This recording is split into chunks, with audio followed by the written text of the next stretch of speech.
OBC नेते लक्ष्मण हाके आज बारामतीमध्ये दाखल झालेले आहेत. खऱ्या अर्थाने 5 सप्टेंबरला ओबीसी बांधवांनी जो आहे तो ओबीसी बहुजन एल्गार मोर्चा काढला होता आणि याच पार्श्वभूमीवर बारामती शहर पोलिसांनी लक्ष्मण हाके यांच्यासह 13 जणांवरती गुन्हे दाखल केले होते. या संदर्भात आज लक्ष्मण हाके जे आहेत ते बारामतीमध्ये अटक होण्यासाठी आलेले आहेत. आपल्या बरोबर लक्ष्मण हाके आहेत.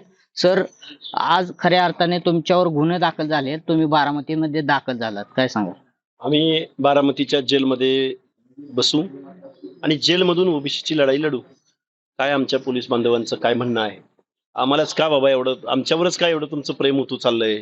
तिकडं मनोज जरांगे सरकारचे लाडके जावई किंवा विरोधकांचे लाडके जावई, त्यांच्याबाबत का हा असा एखादा तुम्ही नोटीस काढत नाही किंवा त्यांना काय कधी एखादा अशा पद्धतीचं वर्तन करत नाही, आम्ही विचारू. जाणीवपूर्वक तुमच्यावर बारामतीमध्ये गुन्हा दाखल केला? जाणीवपूर्वक बारामती असो, गेवराई असो, अजून कुठं असो, तिथंही अजितदादा पवारांचेच आमदार, इथंही अजितदादा स्वतः आमदार. त्यामुळं आम्ही काय बोलतोय तर आमचं आरक्षण वाचलं पाहिजे. आम्ही काय बोलतोय तर ओबीसीचे हक्काधिकार किंवा ओबीसीच्या पोरांना स्टायपंड निधी मिळाला पाहिजे. आणि आम्ही व्यवस्थेच्या विरोधामध्ये बोलतोय. आमचं ना अजितदादा पवारांचा काय बांध आहे का? तुम्ही अजित पवारांच्या विरोधात सातत्याने टीका करताय म्हणून गुन्हा दाखल केला असं वाटतं? मग आता अजितदादा पवारांच्या आणि शरद पवारांच्या विरोधात नाही बोलायचं कोणाच्या विरोधामध्ये? महाराष्ट्रातले जे आमच्यावर टीका करतात आमच्या चळवळीवर की पवारांविरुद्ध बोलायचं कोणावर तेवढं सांगा, त्यांच्यावर आम्ही बोलायला सुरुवात करतो.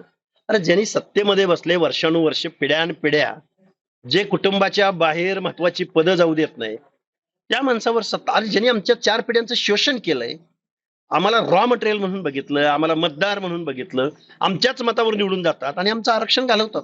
मग कुणावर बोलायचं? जाचकांवर बोलायचं का? इथल्या अजून कोण शितोळेवर बोलायचं का? निंबाळकरांवर, कुणावर बोलायचं? हे गोचिड म्हणा, गोचिड जसं एखाद्या जनावराला चिकटतं आणि त्याचं रक्त शोषतं, तसं हे महाराष्ट्राच्या सत्तेला चिकटून बसलेलं पवार नावाची ईस्ट इंडिया कंपनी आहे. महाराष्ट्राचं शोषण आणि स्वतःचं कुटुंब मोठं करणं, मग बँका असोत, संस्था असोत, बांधकाम व्यवसाय असो, कारखाना असो, वायनरी असो, हे वास्तव आहे. एक दिवस जर जनतेला जर हे कळलं ना, प्रचंड मोठी क्रांती महाराष्ट्रात होऊ शकते. कारण सत्तेचं केंद्रीकरण, पैशाचं केंद्रीकरण, हक्क अधिकारांचं केंद्रीकरण आणि पुन्हा सामान्य माणसाचं संविधानात्मक अधिकार घालवत असतील, हे आम्ही खूप संयमी आणि खूप शांत भाषेत आम्ही त्यांना सांगतोय. पण लोकांना हे कळणारच नाही. डोळं मिटून मांजर दूध पितं, त्या भावात तुम्ही जाऊ नका. एक दिवशी पॅकेटात अशी लात बसल की पुन्हा वर मान करायला सुद्धा जागा उरणार. सातत्याने ओबीसी ज्या महामंडळ आहेत त्यांच्यावर निधी मिळत नाही असं तुम्ही सातत्याने म्हणताय. अद्यापही एवढे दिवस तुम्ही टीका किंवा मागणी करताय, तरी देखील अद्यापही अर्थमंत्र्याकडून निधी दिला जातो. बघा, महाराष्ट्रामध्ये निवडणुकीला सामोरं जात असताना 20 संस्था निर्माण केल्या गेल्या ओबीसीच्या लोकांच्या. त्याला आजपर्यंत अध्यक्ष भेटलेला नाही. निधी तर लांबची गोष्ट आहे. फुले शाहू आंबेडकरांच्या महाराष्ट्रामध्ये महाराष्ट्र अस्तित्वात आल्यापासून आज तागायत अर्ध्याहून जास्त लोकसंख्येला 1% पुढं सामाजिक न्यायाच्या योजनेसाठी तरतूद महाराष्ट्र शासन करू शकलं नाही. मग आता आम्ही पण ठरवलंय, हे आपल्या बाबतीत राजकारण करतात ना, आपण पण राजकारण करायचं. काशीरामजी म्हणायचे, चलो सत्ता की ओर, हे सांगावं लागतंय. आता मी काय त्यांचं धोरण विचार का, एकही कारखाना नसताना 4 वेळा युपी मध्ये, तिथं तर त्या दलितांच्या संघटना आणि तिथल्या जमीनदारांच्या संघटना माणसं मारायची एकमेकाची. आम्हाला तर लोकशाहीचं तत्व, हत्यार आमच्या हातात आहे. आमच्या लोकांना मी ज्या दिवशी जाग करू ना, त्यावेळी पवार फॅमिली हे राजकीय नेते आहेत, त्यांना आम्हाला इतिहासाच्या पानावर शोधावं लागेल. आम्ही एवढी क्रांती घडवू. जालन्याकडे जाताना पवन करवर यांच्यावर हल्ला झाला, कसं पाहता या हल्ल्यात? अशा भ्याड हल्ल्यामुळं एकट्याला गाठून तू कुठं आहेस म्हणून त्याचं लोकेशन सर्च करून ह्या मीडिया म्हणजे मोबाईलच्या माध्यमातून लोकांना लोकेशन लगेच ट्रेस होतात. गोड बोललं जातं, फोन केला जातो, आम्हाला तुमच्या बरोबर यायचं आहे, कुठेपर्यंत आलाय असं म्हणलं जातं, बोलवून घेऊन मारलं जातं. हे भ्याड हल्ला, भ्याड म्हणतोय मी, भ्याड. कारण ज्याच्या मनगटामध्ये दम असतं, जो असं लपून छपून, यांची इतिहासच आहे लपून छपून युद्ध करायचं. आम्ही आमने सामने, वाळवंटात होळकरांची युद्ध काढा, आमने सामने लढणारी माणसं आम्ही आहोत. असे छुपे येड चाळे आम्ही करत नाही कधी. जालन्यामध्ये दीपक बोराडे एसटी आरक्षणाच्या मागणीसाठी उपोषणाला बसलेले आहेत. काल मोठ्या संख्येने धनगर बांधव तिथं दाखल झालेला होता. मात्र कुठेही सरकारचा प्रतिनिधी अद्याप त्या ठिकाणी पोहोचलेला नाही. सरकारनं यावं, भावना समजून घ्यावी, वास्तव सांगावं आणि कोण जर कुठला तर माणूस उठून मुंबईला बेठीस धरत असेल तर रिॲक्शन धनगर हा जागा व्हायला लागलाय. धनगराची रिॲक्शन ज्या दिवशी येईल त्यावेळेस सगळेजण बेशुद्ध होतील महाराष्ट्रातले. त्यामुळे उगच आम्ही संविधानिक मार्गाने आंदोलन उभं करतोय. तुम्ही आमच्याकडं आमच्या हक्काधिकाराच्या भावनेतनं बघा, नाहीतर आम्हाला मग धनगर एसटी आरक्षणाच्या संदर्भात सर्वच राजकीय पक्ष जे आहेत, पुढारी आहेत, हे जाणीवपूर्वक धनगर समाजाला एसटीचं आरक्षण देण्यासाठी कानाडोळा हे करतात. बघा, आज नाही, हे 1970-80 सालापासून हा लढा आहे. त्यामुळे सगळ्याच राज्यकर्त्यांनी दुर्लक्ष केलेलं आहे. कारण हे जर एसटी मध्ये गेले तर ह्यांचं सगळं रिझर्व होऊन जाईल ना. लोकसंख्या किती आहे?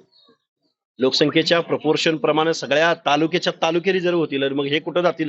धुणधुयाला जातील का नदीवर? म्हणजे यांचं राजकीय अस्तित्व संपल म्हणून राजकीय अस्तित्व राहूच शकत नाही. पण मला काय म्हणायचं आहे, आरक्षणाच्या माध्यमातूनच आपण सत्तेत जाऊ यापेक्षा धनगर समाजानं बी पॉलिटिकल राजकीय बनलं पाहिजे. आपला हेड काउंट एवढा असेल तर गावगाड्यातल्या 18 पगड जातींना बरोबर घेऊन सिद्धरामय्या बनण्याचा प्रयत्न करावा, की पवारांचं गुलाम होण्यापेक्षा सिद्धरामय्यांचं अनुकरण करा. तुम्हाला मान सन्मान इज्जत भेटेल. खरं तर आता बीड मध्ये 28 तारखेला मोर्चा आहे. खरं तर काही ठिकाणी प्रसार माध्यमामध्ये असं सांगितलं गेलं की तुमचा फोटो त्या ठिकाणी नाही. फोटो असेल नसेल, आम्ही चळवळ लढणारी माणसं आहोत. भुजबळ साहेब आमचे नेते आहेत. महाराष्ट्रातले अनेक सगळेजण आमचे नेते आहेत. त्यामुळे आम्हाला फुले शाहू आंबेडकरांचा फोटो झाला बास झालं. आम्हाला समतेचा लढा लढणारा, त्यामुळं फोटो नाही वगैरे हे काही यामध्ये तथ्य नाही. आम्ही ओबीसीची लढाई लढतोय. शेवटचा प्रश्न, खरं तर तुम्ही अनेक वेळा म्हणजे 2 दिवसापूर्वी भाऊ झाला होता हे बघा, महाराष्ट्रात. ज्यावेळी कुटुंबीय हा बघा, जेवढा माणूस संवेदनशील असतो, कुटुंबवत्सल असतो, कुटुंबियावरती ज्यावेळी हल्ले होतात, ज्यावेळी बोललं जातं त्यावेळी माणसं थोडं सेन्सिटिव्ह होतात. तुमच्यावर हल्ला झाला म्हणून तुम्ही भावनिक झाला? नाही, माझ्या कुटुंबियाचा प्रश्न आहे. आम्ही तर लढायला तयार आहोत. आम्ही रात्रंदिवस फिरतोय. मी काल संध्याकाळी परभणीमधून निघालो, रात्रभर प्रवास करून बारामतीमध्ये आलो.